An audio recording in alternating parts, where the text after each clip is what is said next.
Hi. So we have a lot of videos like this one. This one was from David Shapiro. Well, the last 300 days of work. So basically the idea now on the market is that the agents will be so good that the majority of white collar work won't be really needed anymore. And in a series of commentary videos, I'll try to think aloud about stuff happening in the product management space, and I will share it as we go. Hopefully this will be useful. This will be my primary thoughts, ideas, and basically just the AI stuff, but from the product management perspective, the traditional things we were doing. So in this video, obviously he's covering like the rumors, what people are discussing in the Silicon Valley and in the US mostly. So the AI agents taking over and the job loss pretty much, and the general anger and frustration and people just not sure about tomorrow really.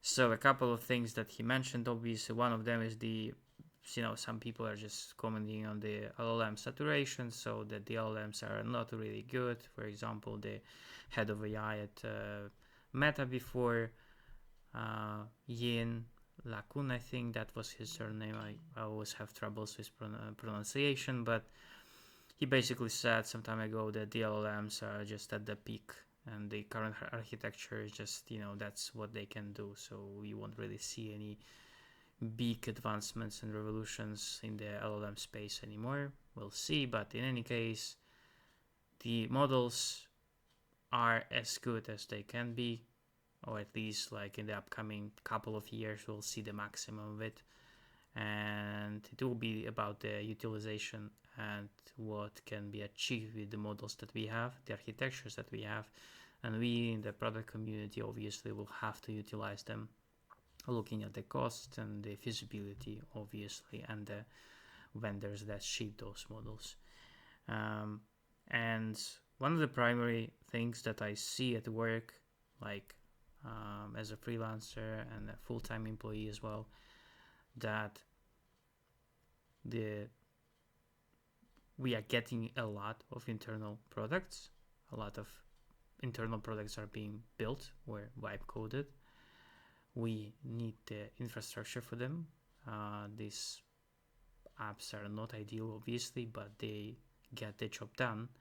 And a lot of companies are intending to replace SaaS packages they paid for, SaaS products they are paying for as a subscription, to replace them with vibe coded tools, because the majority of SaaS subscriptions, they offer a lot of features that the companies are usually not utilizing. So it's like 40-60% utilization, sometimes even a smaller percentage, just because we just don't need that many features. And there is cost cutting involved, obviously, and I'm seeing a lot of companies trying to rebuild functionalities like the product board, for example, or some documentation software that no one really wants to pay for, like in thousands on an annual basis. So there is this new category of smaller, more fragile, non-secure applications that are being developed, vibe coded applications internally, and someone obviously will have to deal with them. So the infrastructure, we will need to understand how to connect all those vibe coded tools, how to spin them up easily by designers, product managers, how to basically ship them and make them more secure, especially if these are client facing, but the majority won't be. We'll need to have a really good conversation with our tech leaderships in the company to understand how to make those applications reviewed, how to get them reviewed, how to put them on rails pretty much with all the other products, how to have this secure infrastructure if we are talking about the internal applications built for internal purposes only.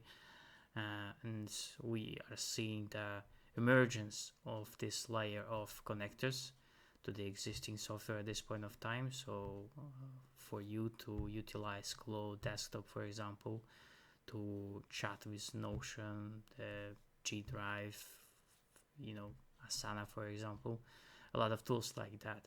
So this layer of connectors obviously has to be provisioned, has to be secure.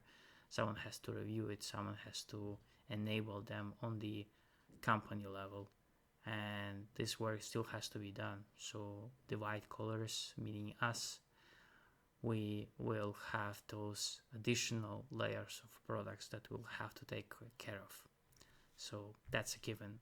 There will be master apps like we have WeChat in China, but for different purpose. In this case, it's just your daily driver, probably Claude at this point of time, but it can be another app tomorrow, which will be connected to the knowledge bases, the tools you're using on a daily basis, and someone has to have this overwatch, have this watchdog in a company, and this will be another product area really in your company, most probably. Another point is the leaderboards, like we had in a couple of companies I worked for in the past 2 years. We had those leaderboards of people burning tokens. That was celebrated. It will be celebrated, for some time, because that means that these employees, these contractors, partners, they are learning the tooling, and it is a good initiative and a good investment, I would say. But at some point of time, that's something that I'm seeing already now, that the emergence of those new applications, the speed is just too high to review them, to make sure they are production ready and so on. And the tokens are not exactly cheap, and they won't be cheap in the future, in my eyes. This means that the leaderboard approach, the token wastage probably will go down. I already see that when in some of the enterprises of my pals, for example, everyone had a key to Claude Code. These days, these licenses are being pruned, so only the people who actually know what they are doing, they keep their licenses. I think that this will develop and will go in this direction, so only the senior staff, product managers, designers, engineers will have the licenses with bigger limits. Probably the white collar office staff with let's say less technically savvy people, they will have limits, or they won't have access to the best models, just to cut this cost and prevent you from creating a lot of weird, useless legacy code, really. Just liability at this point of time. So the leaderboards soon enough will go down. It won't be mentioned anymore. So now it will be about the efficiency. Different models for different tasks, for different people and different departments. This will be counted as investment. So if you're still not there as a product manager, I would suggest to get a board with the teams who have this capacity, have the keys, and have something to work on. Just explore and invest your working time and your private time to learn the tooling, to understand what's possible. You have to do this on a weekly basis, on a daily basis, because this stuff is just developing way too fast to stay relevant. So if you want to be there as a product manager in a couple of years, there is no discussion there, no argument. And you have to know the tooling, you have to invest. If your company, your place, your product doesn't have this capacity, and there is no way for you to utilize this at work, you have to do this privately, because you are risking a lot to stay behind. And my next point, which is related somehow to this video from David, is about smaller teams and designers. And that's exactly what I'm seeing across the board here in Poland and in Germany as well, and some other places, some other countries like Spain, for example, where I have my friends working for local companies and remotely as well. So the fat is being trimmed, so the companies will try, especially the small ones, to try to get leaner. This means it might be about firing people, cost reduction, but it also might be about not hiring new staff, but trying to make the processes more efficient using AI.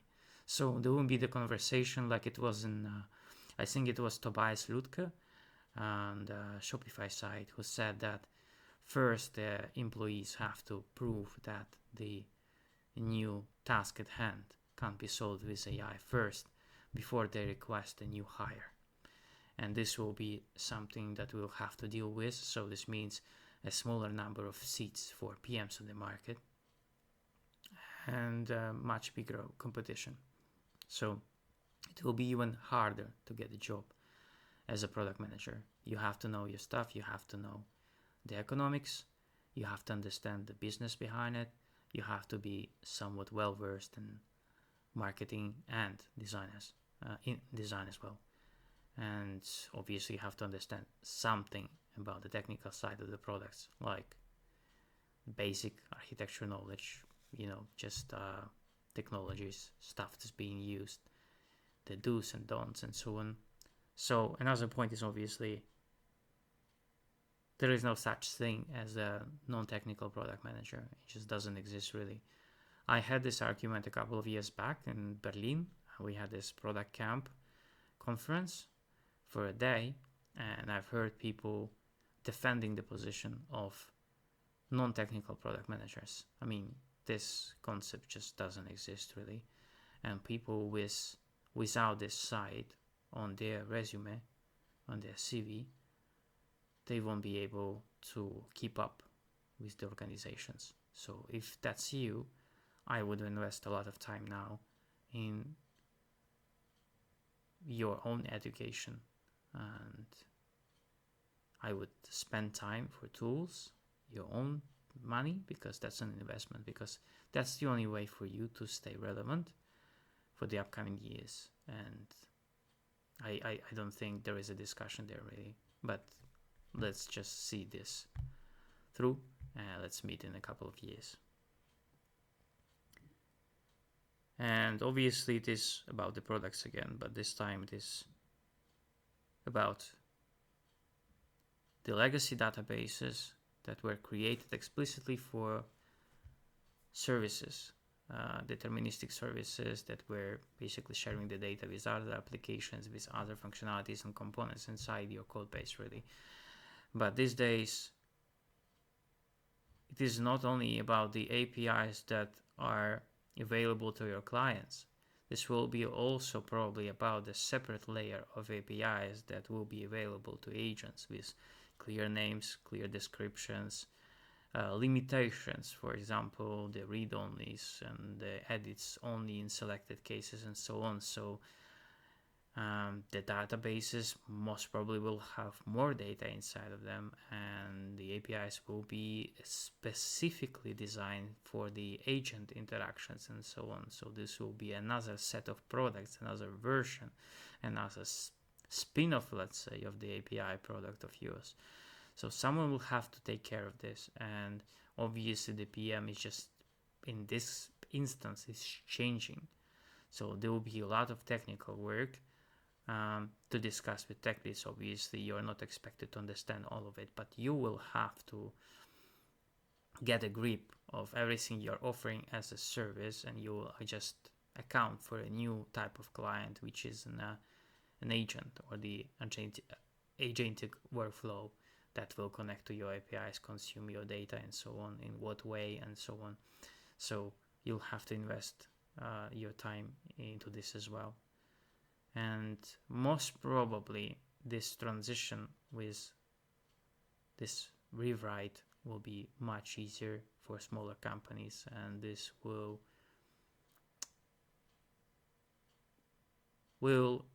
have an emergence of new companies that will try to take the place from the giants, because they will have a lot of thinking to do, a lot of planning just to rewrite their current components, their current functionalities to be AI first, let's put it this way, to create clear, clean databases for reasonably efficient work with context with LLM models.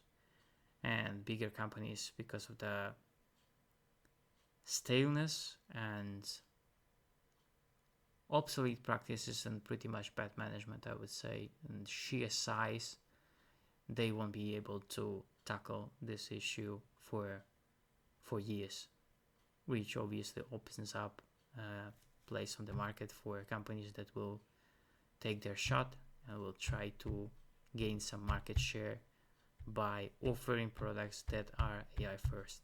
This can be the APIs, this can be some agents that are able to work with other agents outside, and the economy behind those two have to be figured out as well. So the product manager obviously will stay in my eyes. So maybe the definition of product managers will change, but we are looking for a big shakedown, especially for people who are still on the ChatGPT level from a couple of years back, and we have to make sure to stay relevant. So if you're a product manager, these are my points related to the points from the video. Obviously go and watch David's video. I'm also waiting for his book, because you know how they say in investing that this time is different, but this time is really different. And I think that some of us will have to find another job, because the competition will be fierce, and you can't allow yourself to stay for a longer period of time at the same spot in the same job just to kind of have this secure place, because the place is no longer secure. So it is for you to switch the jobs as often as possible, because obviously that's one of the ways to increase your earnings, and obviously to learn new stuff as well. This stuff takes time, and you have to invest a lot of private time as well. Hopefully we'll see this through, and I'll try to make those commentary videos from now on, just to bring on my own perspective on product management in the AI space. Let me know if that was relevant and interesting, and what's your experience now in your workplace, or maybe you're searching for a job now. Thank you for your time. See you out there. Ciao.